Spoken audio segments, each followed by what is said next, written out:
tantangan.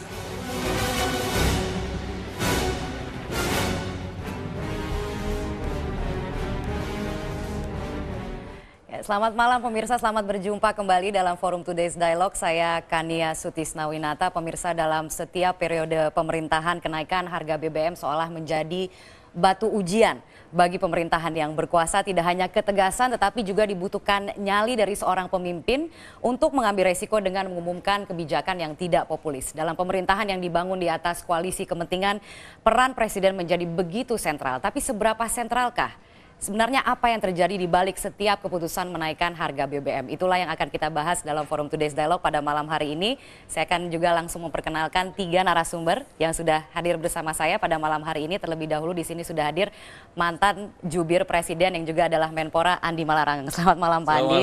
Terima kasih telah bergabung bersama kami dalam Forum Today's Dialogue. Kemudian juga hadir di sini pakar komunikasi politik Effendi Ghazali. Selamat malam Pak Effendi.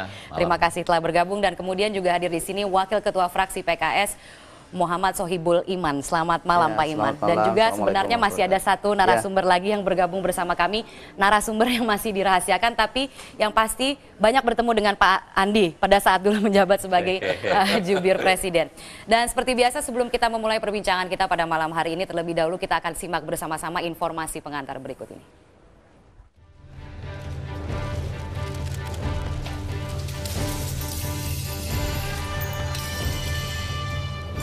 Sejarah mencatat dalam setiap periode pemerintah di Republik ini, kebijakan menaikkan harga BBM menjadi persoalan yang sangat pelik. Setiap kenaikan harga BBM sudah pasti akan diikuti dengan reaksi publik yang menentang kebijakan tersebut.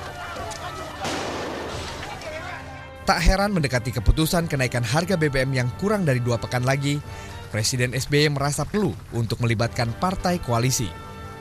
Dalam pertemuannya dengan para pengurus dan pimpinan pengurus partai di kediamannya di Cikeas Minggu malam lalu, SBY menyinggung soal keputusan pemerintahannya menaikkan harga BBM.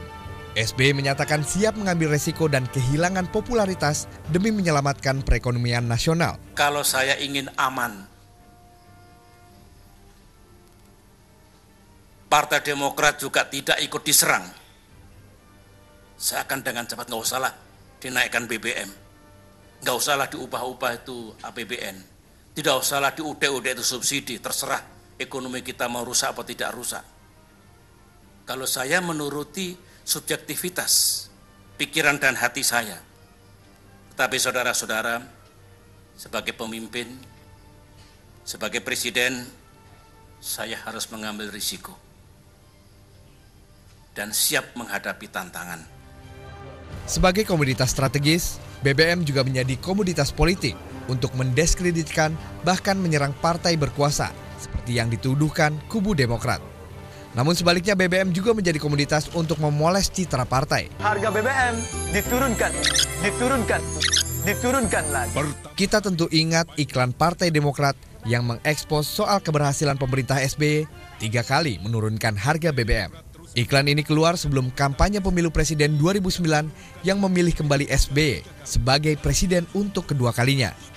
Bisa dipastikan kebijakan kenaikan kembali harga BBM kali ini tidak akan pernah muncul dalam iklan di media massa.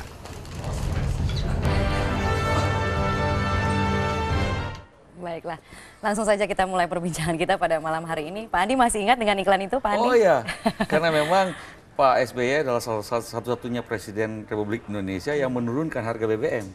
Dan jadi fair kan, ketika harga BBM naik, BBM dunia naik dan subsidi sangat membengkak dan membebani negara, maka ada kenaikan. Tetapi ketika harga BBM dunia turun, maka kemudian pemerintah Presiden SBY menurunkannya juga. Jadi itu baru fair, bukan hanya sekedar menaikkan saja, karena tidak ada, seperti kata Pak SBY, tidak ada presiden yang senang menaikkan harga BBM. Iya.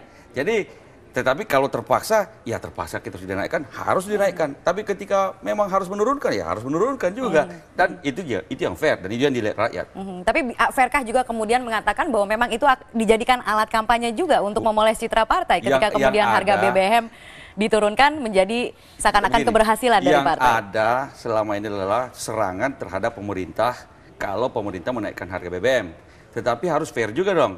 pemerintah menaikkan harga BBM, tapi kemudian ketika harga BBM dunia turun, ya pemerintah menurunkan juga. Itu supaya untuk melihat dua sisi. Kita diserang mengenai hal-hal yang menaikkan BBM, tapi jangan lupa juga, kita juga Presiden SBY juga pernah menurunkan harga BBM ketika harga BBM dunia turun. Jadi fair. Oke, fairnya ada di situ begitu ya. Fairnya ada di Bukan situ. Tapi ketika kemudian sekarang, terus. iya, saya cuma ingin mengatakan bahwa Presiden kan mengatakan BBM ini dipolitisasi begitu ya. Dipolitisasi artinya dari lawan politik begitu dipolitisasi. Pada kenyataannya Demokrat pun kalau politisasi kenaikan harga BBM itu kita lihatlah semua dalam sejarah. Begitu ada harga BBM mau dinaikkan, mulai muncul demo-demo, mulai muncul beberapa tindakan-tindakan anarkis, lalu muncul juga petualang-petualang politik yang mau memanfaatkan situasi-situasi anarkis semacam itu untuk menyerang pemerintah, bahkan ingin menurunkan presiden atau menggulingkan pemerintahan dan sebagainya.